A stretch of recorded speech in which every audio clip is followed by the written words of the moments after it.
Virgin Group began in 1970 when Richard Branson, the founder of the company, started selling records by mail order. The music business grew through the 70s, and at the beginning of the 80s, Branson started expanding into other sectors, most notably with the launch of Virgin Atlantic in 1984. The company exploded during the 80s, 90s, and 2000s into many different areas, from music to transport, trains, drinks, mobile phones, and financial services. Today, it employs more than 50,000 people around the world, operates in more than 50 countries, and had a global revenues of £15 billion in 2012. They are a welcome splash of red in a weary world of grey, flying in the face of ordinary. The unifying force of all these companies is Richard Branson, whose style and charisma has made the company a global colossus. This presentation will look at the Branson leadership style and how this style has driven the decisions that shape the company. Branson's personal preference is for a transformational style of leadership, which aims at empowering all Virgin employees, so that they all feel they can do whatever is necessary to improve the customer experience. His personal vision and charisma strongly motivates the entire workforce, who don't say, "I work for Virgin," but they rather say, "I work for Richard." In terms of the 5 classic leadership traits, Richard Branson clearly has 3 in very large amounts. No one would question his determination, sociability, or self-confidence. Branson's ability to form strong relationships signals a high degree of emotional intelligence, but his tendency to ignore advice may show that he's weaker at analysis. Although this approach worked for the trains and planes, perhaps he should have paid more attention to the accountants before launching Virgin Brides, cola, and vodka. Branson's personal integrity has also been criticized. In 1971, he was caught evading purchase tax on record sales, and now his status as a tax exile means he cannot spend more than 90 days a year in the UK. Virgin Group companies have complicated structures and often ultimately belong to family trusts based in tax havens. Richard Branson is one of the world's most famous entrepreneurs. His maverick style of leadership has taken him to extremes, making him a global controversial brand. Some believe that no entrepreneur styles himself quite like Richard Branson. His style of management and communication is analyzed by CEOs, managers, business owners, entrepreneurs, and aspiring leaders. And Richard Branson is our guest today. We are going to talk about his leadership style, his self-confidence and creativity, the way he engages with his team, his charisma, how courageous he makes business decisions, and his failures, of course. Welcome to Alessia Executive Talk Richard. We are happy to see you here in London School of Business and Finance, contributing to our project analyzing leadership and management of Virgin Group. Thank you very much. It's my pleasure to be among prospective leaders of the future. Let's start with your style of leadership, Richard. Is there a secret formula for a penetrating type of leadership and an impressive success? I believe that leadership doesn't have a secret formula. All true leaders go about things in their own way. Whatever your style, whatever your method, you need to believe in yourself, your ideas, and your staff. Nobody can be successful alone, and you cannot be a great leader without great people to lead. So you are underlining the importance of working with great people. Then let us know please how you build your team and most importantly how you manage them.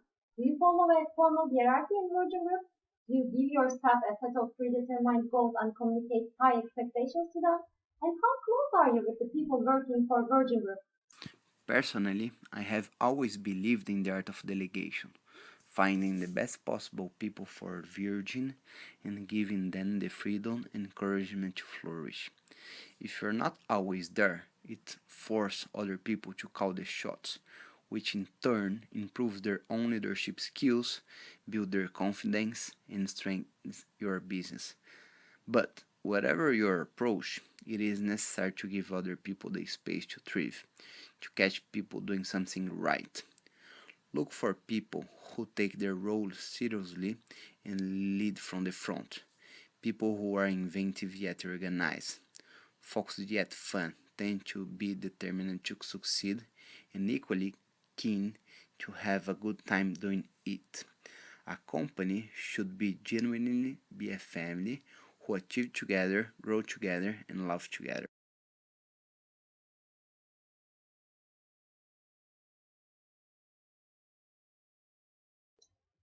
Let's talk about the businesses that didn't work well to Virgin's advantage then.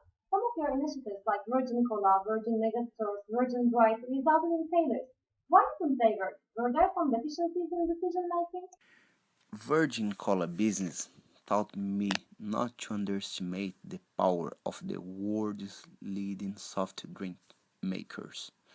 I will never again make the mistake of thinking that all large dominant companies are asleep. In the megastores case, I was resistant to change.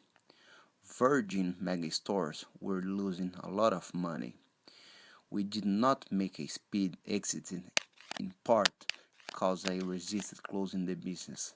I was worried about losing the flagship stores present in Times Square and Oxford Street since they were so important to brand recognition and our link with the past. But the scale of the losses meant that we had to sell the business to its management and focus our attention on markets where we could be the disruptor, not the disrupted.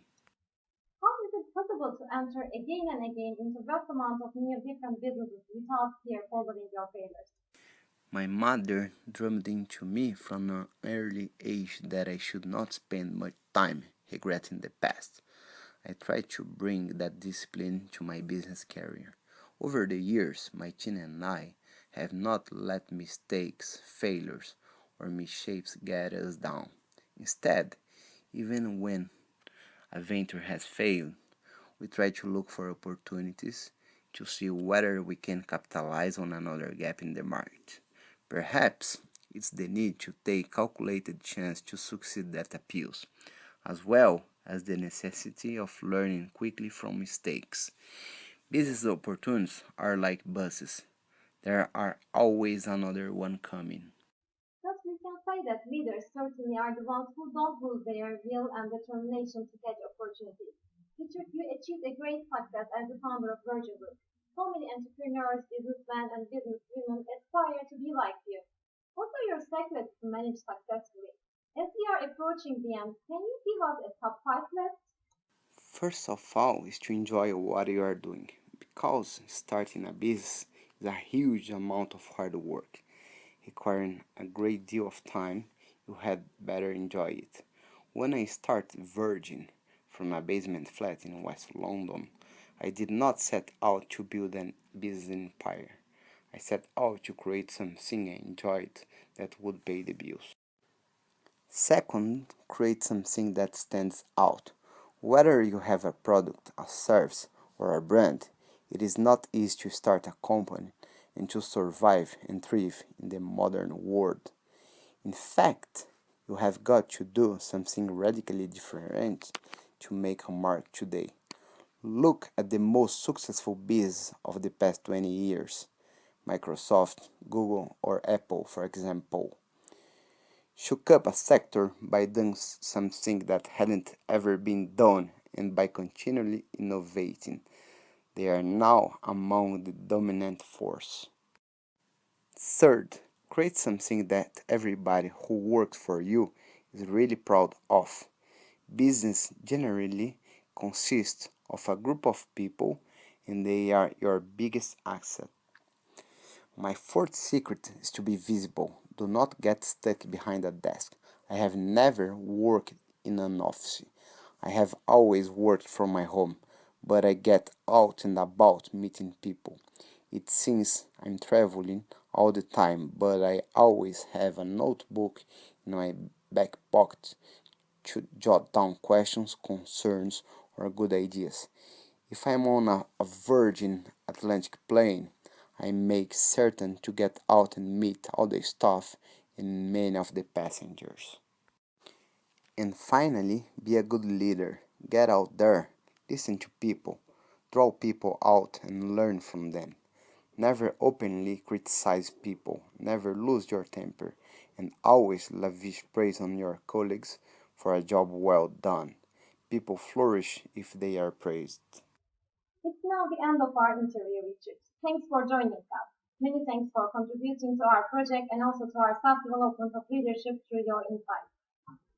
Richard was our guest today. Thanks him a lot for his contributions, and thank you all for listening to us.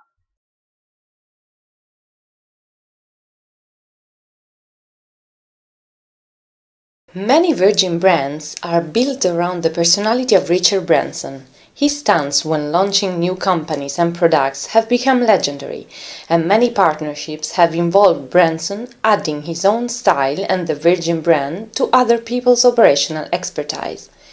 It's hard to imagine an organization like the Virgin Group surviving without the powerful personality of Richard Branson.